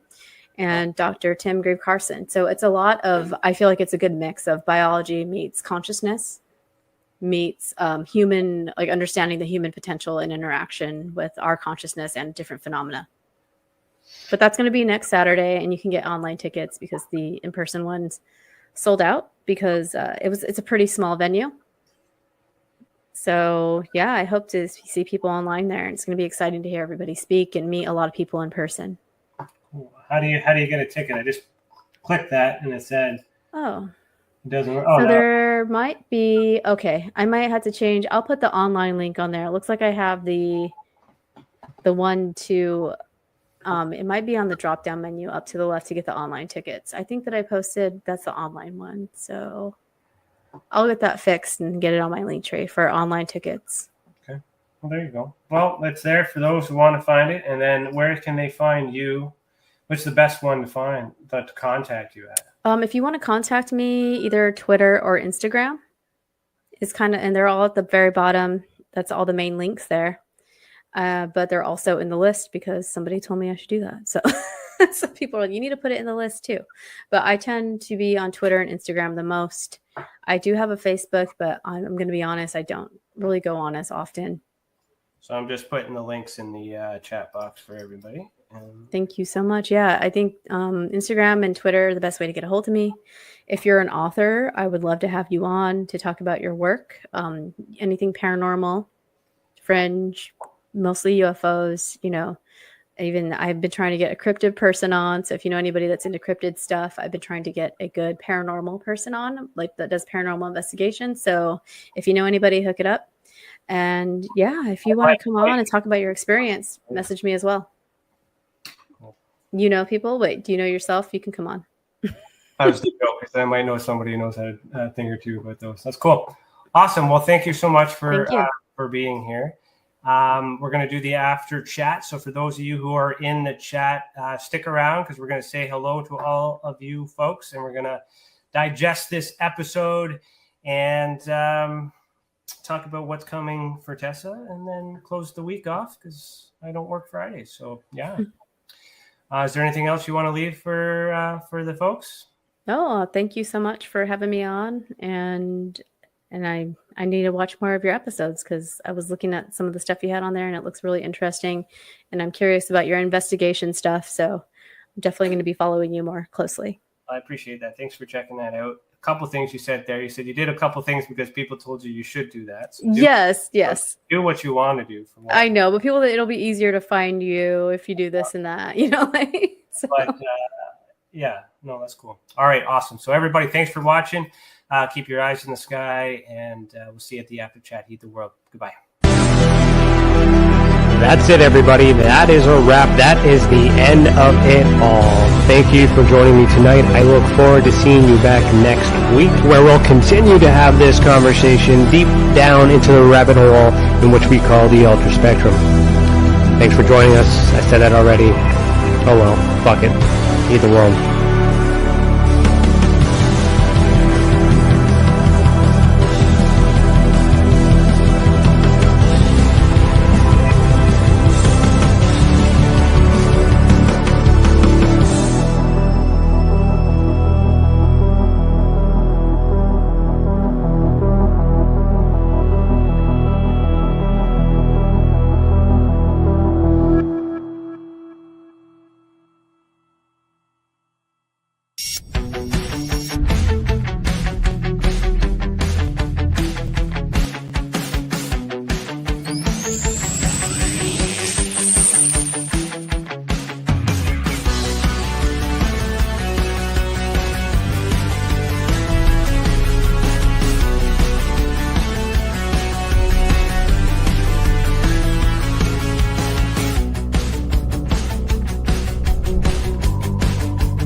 Hello, hello, hello.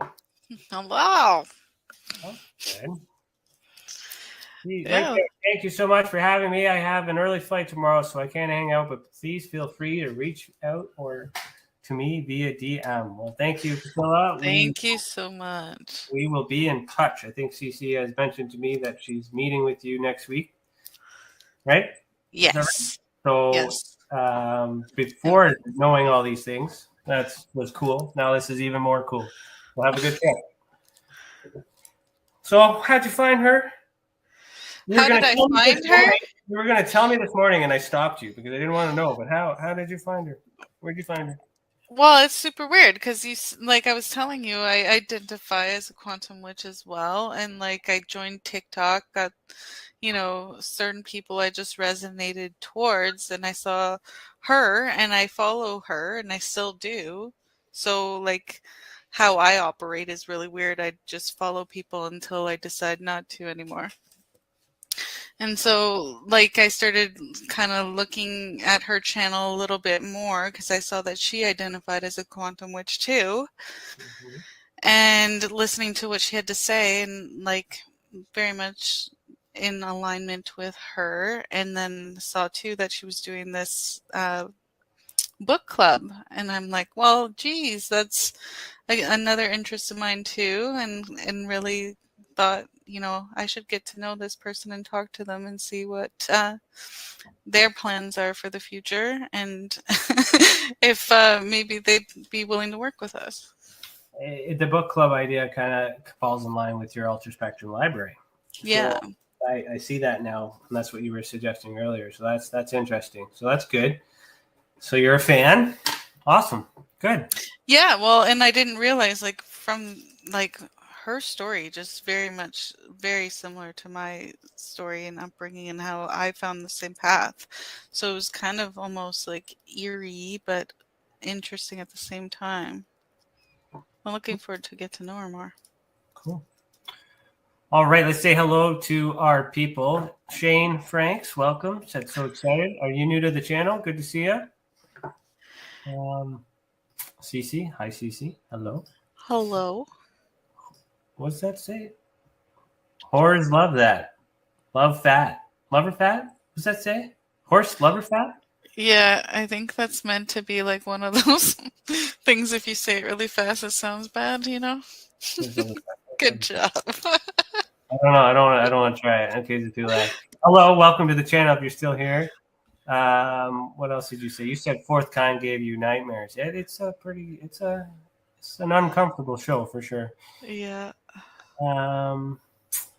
What else? Yeah, you mentioned experiencers and